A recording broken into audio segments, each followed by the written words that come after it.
Good morning, YouTube. Today I will be doing a DIY on how to contact cover an old desk.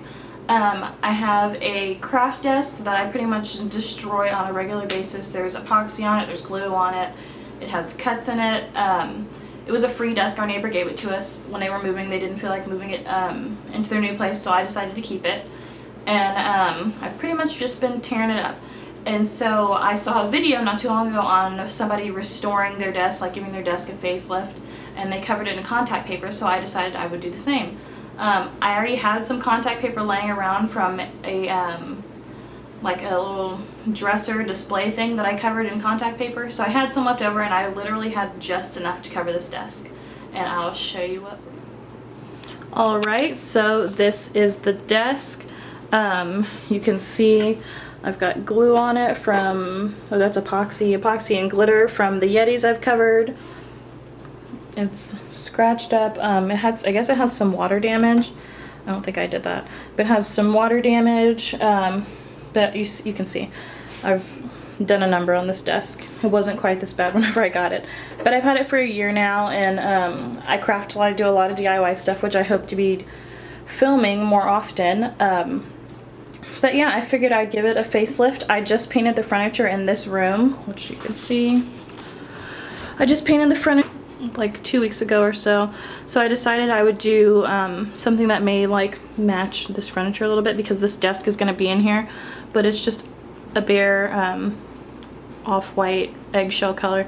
And I did gold knobs and gold feet. I also did a mirror that I like literally just painted. That's why there's like stuff everywhere. Just painted the same off-white color, and I might be doing like some gold sponge on it, but I haven't quite decided, because in these little crevices it's really hard to paint, so I might try and like cover it up with some gold, but I haven't decided yet. So let's go back to the desk. What you'll need for this project is an X-Acto knife and contact paper. You can wipe down the desk before you start. I am not, because this glue and epoxy is not going to come off. So I literally had just enough leftover contact paper to cover the desk. So this is in 3 pieces. I laid the roll over the desk and I just cut it accordingly. So this is the first big piece. Let me move that. This is the first big piece. There's a piece here on the bottom, and there's another piece here. This desk is kind of a strange shape at the bottom as it goes out, you see?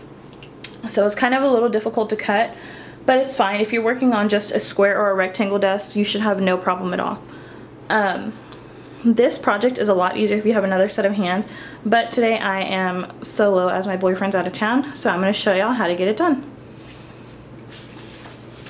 Alright, so we're going to start with our big piece first. What should I do? You're going to make sure everything is lined up. And I personally like to have a little bit that hangs over the edge so you can tuck it in. You're going to start peeling your first corner. Table. I just laid the first piece out. Make sure it's lined up with your back edge. And I like for mine to wrap around a little bit, so I left a little bit extra on the sides. And this contact paper will stretch. Like once you have it laid and smoothed out, you can pull it and stretch it a little bit. So let's get started.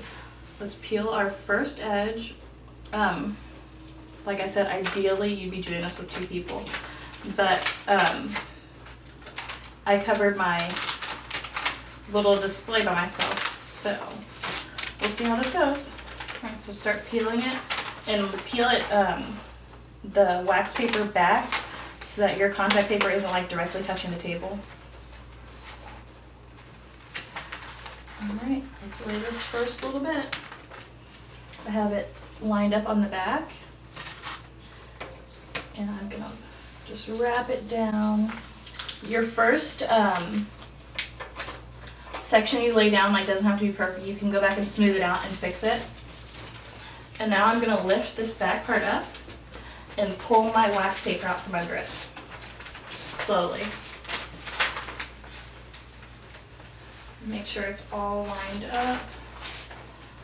Looks like it's getting off a little bit.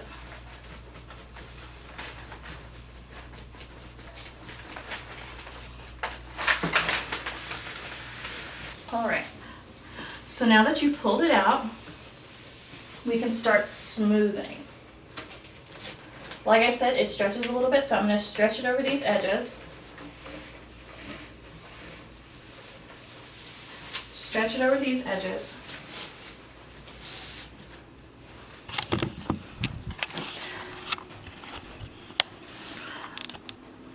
Let's focus. All right, from what you can see right here, there's quite a bit of air bubbles.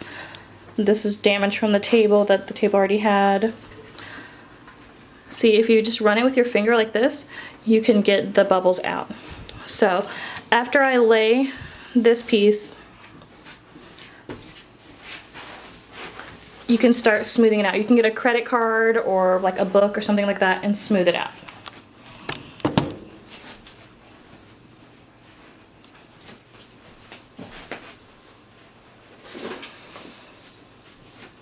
I have an iPhone box.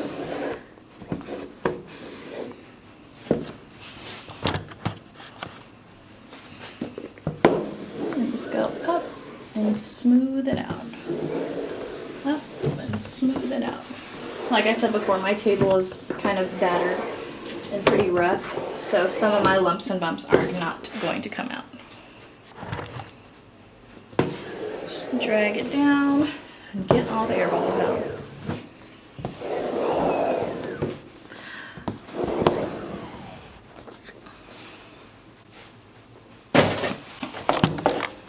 All right, now that we have the large part laid, we're gonna add on these two smaller parts.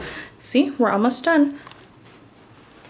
You don't have to throw away a old piece of furniture or something that you find. You can always give it a facelift and make it look 1,000 times better.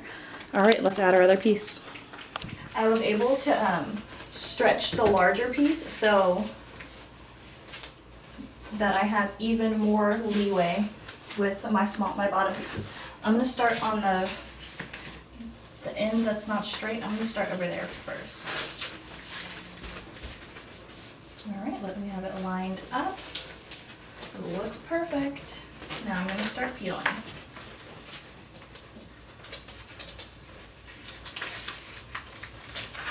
I typically like to start at the largest edge, and since this is kind of misshapen or weird shaped, I'm going to start over here.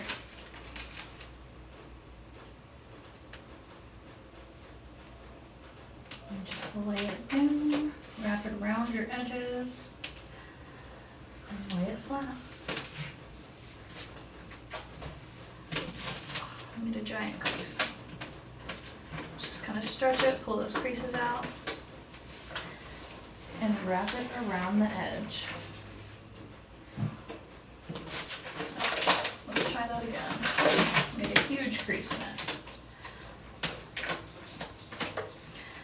And this doesn't have to be perfect, especially for me. I don't particularly care too much if it's like, you know, immaculate, because this is going to be my craft table, and probably in another few months I'll end up recovering it after I've torn this cover up. All right, let's do our last piece. This is our last piece. This is a really quick, fun way to spruce up some old furniture. I'm going to be doing another, I have a display case upstairs for my purses. It was pretty cheap. I got it from Walmart. You can also buy similar ones at IKEA. And I covered it in contact paper, this marbled contact paper, and put it upstairs in like our landing where I keep all my bags. If you have long ends, you can just cut them off.